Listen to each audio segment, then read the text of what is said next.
밑지쌤의 마법쌤 수학 세자리수 학습지에 대해서 설명해 드리도록 하겠습니다.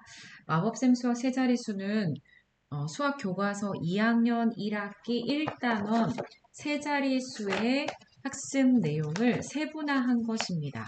그래서 이것을 몇 단계로 세분화했냐면 46단계로 세분화한 것입니다. 그러면 이 책의 구성에 대해서 알아보도록 하겠습니다. 이 책의 구성은 세자리수를 읽고 쓰는데 그치지 않고 수개념을 이해하고 세자리수를 단위의 수로 설명할 수 있어야 되고요. 또는 10큰수, 10작은수, 100큰수, 100작은수, 수들의 관계성을 이해하고 설명할 수 있도록 해주고 또한 수의 크기를 그냥 비교만 하는 것이 아니라 비교 과정을 설명할 수 있도록 도와주는 단계형 학습지입니다. 그래서 네 자릿수 학습을 하는데 튼튼한 기초를 다질 수 있고요. 이것이 다져져야지 3학년 1학기 덧셈과 뺄셈에서 자리값으로 계산한다는 의미를 알고 또 곱셈과 나눗셈에서도 자리값별로 연산을 한다는 걸 이해할 수 있습니다. 이 교재는 단계형으로 되어 있고요. 또 하나 여기 QR을 넣어서 보고 직접 활동하거나 또는 문제를 풀기 전에 어떻게 푸는지 확인하고 문제를 해결할 수도 있고 또는 문제를 해결한 다음에 자기가 어느 정도까지 아는지 확인할 수 있도록 다양한 방법으로 사용할 수 있도록 QR코드를 넣어 놓았습니다. 그러면 먼저 우리 교과서에는 세자리수가 어떻게 되어 있는지 살펴보도록 하겠습니다. 초등학교에서 모든 수는 거의 같은 패턴인데요. 첫 번째는 9에서 하나가 더 올라가면 어떻게 되나라고 해서 무엇인가 어떤 단위수가 9에서 10이 된다는 그 부분을 이제 메인으로 다루고 있습니다. 그래서 1학년에서는 9는 뭐야? 9 다음 수는 뭐야?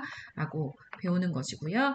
1학년 2학기에서는 90 다음에 뭐야? 하나가 10이 하나 더 있으면 뭐야? 이렇게 하고 2학년에서는 2학년이죠. 2학년에서는 이제 99보다 1이 많은 건 뭐야? 라고 해서 세 자릿수로 이제 학습하게 됩니다. 그래서 이론으로 따지면 여기는 이제 미체 원리라고 하는 그 어떤 원리를 드러낸 차시입니다. 그래서 단순히 100을 읽고 쓰는 것이 아니라 99 다음에 1이 많은 거, 90보다 1이 많은 거, 뭔가 9개에서 하나가 채워진다는 것의 의미를 충분히 아는 것이 한 차시. 그 다음에 그런 100은 하나가 있는 것이 아니라 100들이 모임을 하면 200, 300, 400. 그래서 몇 백이 있다는 걸 알려주는 활동입니다. 그 다음 차시는 그 100이 예전에 배운 두 자릿수와 만나서 모듬을 이루면 어떻게 될까라고 해서 100이 뭐 두 개이면 200이랑 예전에 배운 10모형이 5개 50이랑 그 다음에 1모형이 뭐 예를 들면 4개면 4랑 모이면 이 모듬의 이름은 254네 라고 해서 이전에 배운 것과 새로 배운 것을 연결하는 이제 개념 연결 차시가 있습니다. 그 다음에 세 번째는 이 부분을 가지고 이제 하나하나 파헤치는 것입니다. 개념을 습득하는 것이죠. 근데 323에서 3이 뭔데? 2가 뭔데? 3이 뭔데? 라고 해서 하나하나를 제대로 이해하고 설명하는 가장 중요한 차시에 해당합니다. 그리고 그 모든 자리는 자리값이 있는 거 하나, 그 다음 모든 자리는 덧셈식으로 나타낼 수 있다는 거 하나, 또는 0이 있으면 그건 없다는 거 하나. 그래서 이 차시가 수세기에서 수세기 원리, 수지도의 원리, 4가지 원리 중에 3가지가 다 여기에 구현되어 있는 차시입니다. 그 다음에 이제 띄어세워 볼까요? 라고 한 다음에 수의 크기를 비교해 볼까요? 라고 해서 2학년의 학습, 중요 내용 학습이 끝나게 되는 것입니다. 그런데 교과서는 굉장히 단순하지만 수학 익힘책을 보면 굉장히 다양한 문제들이 나와 있어요. 그냥 단순하게 100을 하는 것이 아니라 수감각을 이용해서 자꾸 문제를 풀으라고 하고 몇백이 뭐야? 라고 해서 몇백을 단순히 읽고 쓰는 것이 아니라 언어로 표현하고 그 다음에 어느 쪽이 더 가까운지 표현하게 하고 그 다음에 세 자릿수 같은 경우도 읽고 쓰는 것도 있지만 골라서 해보는 것 또는 언어의 단위로 말하는 것, 단위의 수로 이제 수를 이해하는 것. 그 다음에 각 자리의 숫자는 얼마일까요? 라고 해서 학생들이 너무나 어려워하는 부분들이 익힘책에 있습니다. 그래서 교과서만 보면 단순하게 이거 풀 수 있겠네 라고 하지만 익힘책을 풀 때 힘들어하는 친구들이 있어요. 그거는 교과서에서 수업 시간 활동할 때 충분히 이제 인지를 하지 못했거나 수업을 했는데 한 번 들어서는 잘 이해가 되지 않는 친구들이 있습니다.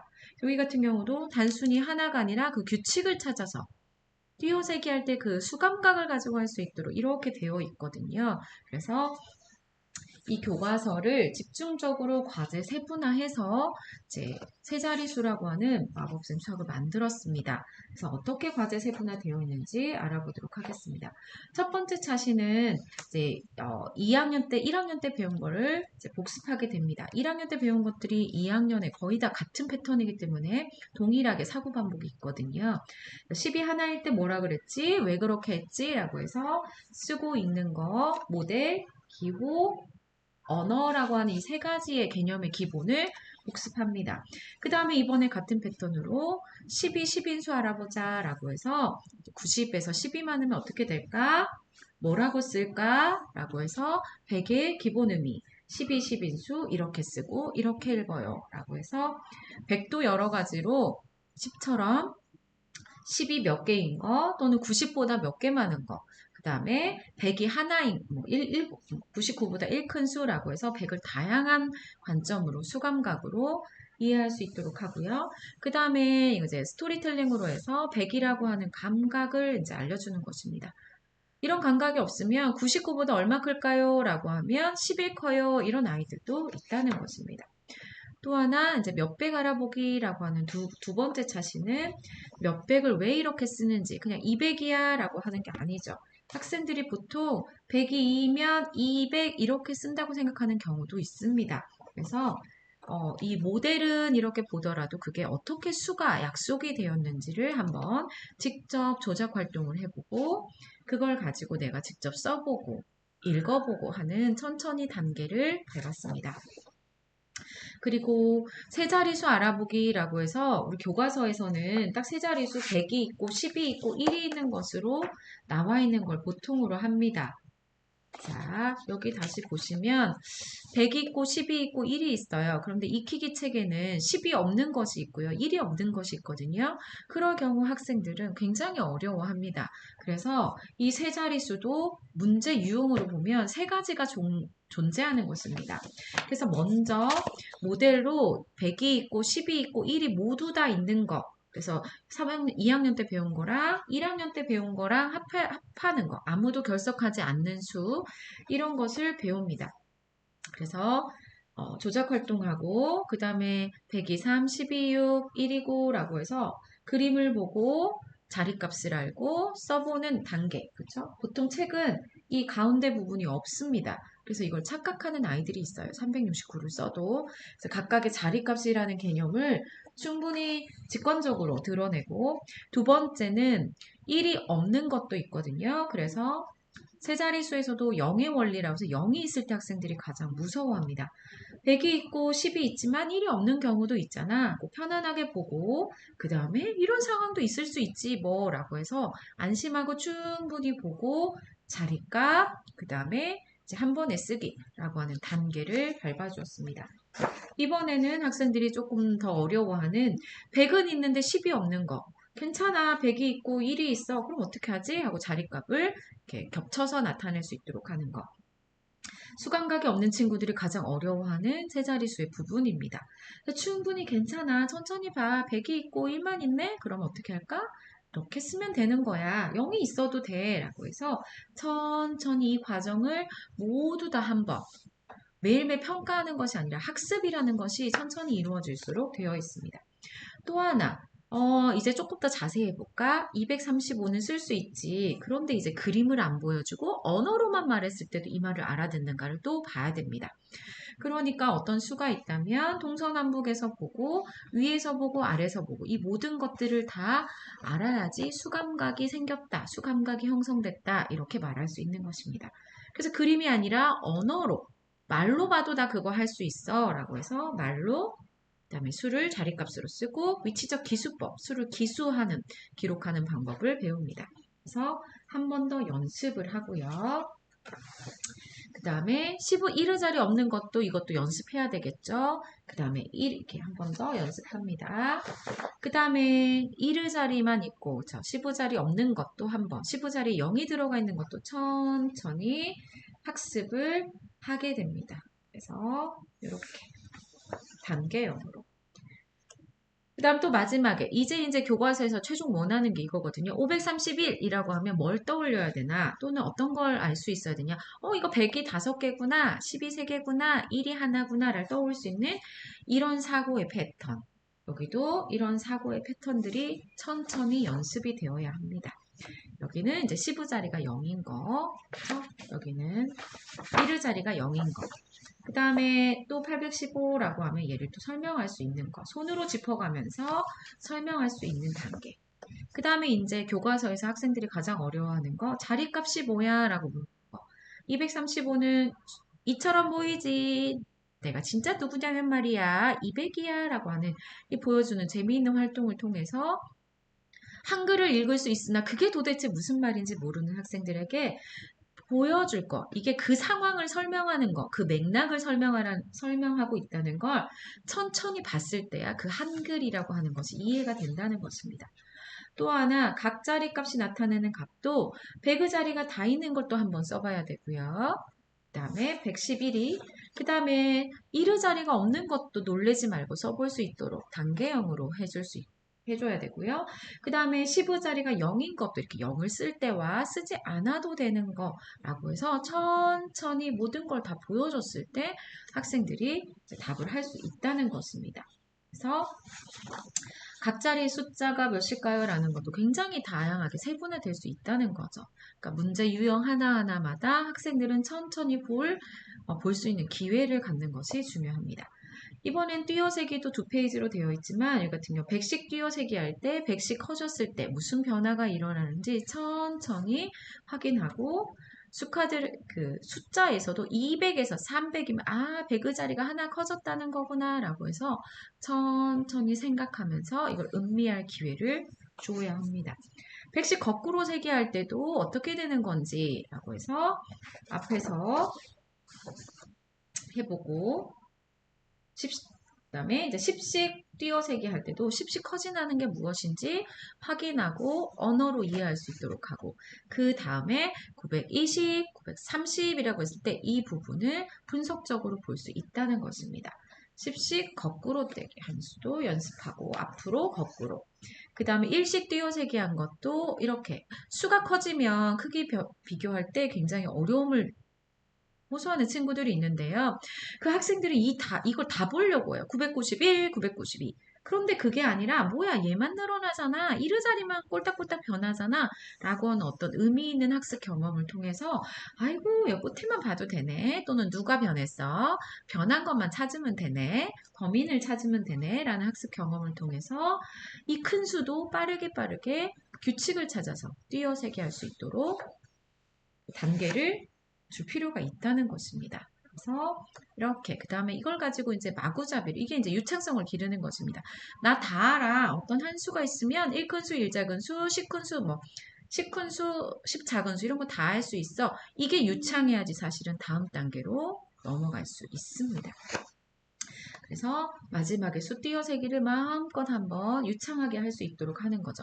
우리가 줄넘기 하나 넘는 방법을 1은 바닥을 친다, 2는 뛴다, 3번은 다시 넘긴다 이거 알려주고 두 번 넘기를 가르쳐주는 거 아니잖아요. 한 번 넘기, 줄넘기 한 번 넘기를 순서를 가르쳐주고 아주 유창하게 할 수 있을 때까지 기다려줘야지 2단 넘기도, 2단 넘기도 할 수 있습니다. 한 단 넘기 가르쳐주고 2단 넘기는 손만 좀 빠르게 돌려 라고 해서 2단 넘기를 할 수 있는 건 아니거든요.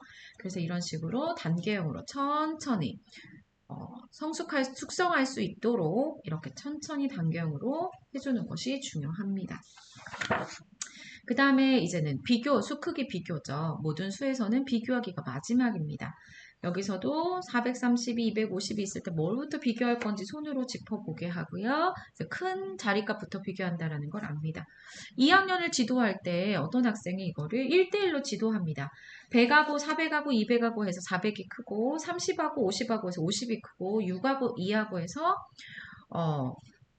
6이 크고 그래서 뭐 비슷해요. 또는 이거 같은 경우는 어떻게도 하냐면 이 문제 같은 경우는 틀리는 건 훨씬 알죠. 256이 더 크다고 하는 거예요. 왜 그러냐 그랬더니 아까처럼 세 번의 경기를 해서 얘가 두 번을 이겼다는 거예요. 또 하나 문제는 문제 유형에 따라서 똑같이 432가 커요. 답은 맞는데 왜 그렇게 풀었냐고 했을 때 희한하게 아까처럼 1대1을 해서 얘가 더 큰 수가 이긴 거죠. 예를 들면 얘가 크다고 216 같은 경우 4하고 2하고 해서 4가 크고 10하고 3하고 해서 3이 크고 이런 식으로 하는 친구들도 있습니다. 그래서 수감각이 없는 친구, 수개념이 없는 친구들은 그게 아니라 이렇게 동전을 보여주고 또 그 다음에 자리값을 가지고 이렇게 비교할 수 있는 단계가 굉장히 중요합니다. 그래서 보충지도 할 때 이렇게 하니까 학생들 굉장히 잘 넘어가더라고요. 자, 너의 본질을 보여줘. 이게 자리값이거든요. 547. 547이 아니에요. 547, 457이 아니에요. 그래서 내가 본질을 말하면 이렇게 하라고 처음에 자리값을 보여주는 거. 그래서 이걸 언어로 푸는 거. 그 다음에 이런 단계가 충분히 이루어졌을 때 547과 457을 보고 이제 100끼리 비교하는 거야 라고 하는 옆에 있는 이미지를 좀 이렇게 늘어진 자리값의 이미지를 떠올린 다음에 이거를 비교하는 것입니다.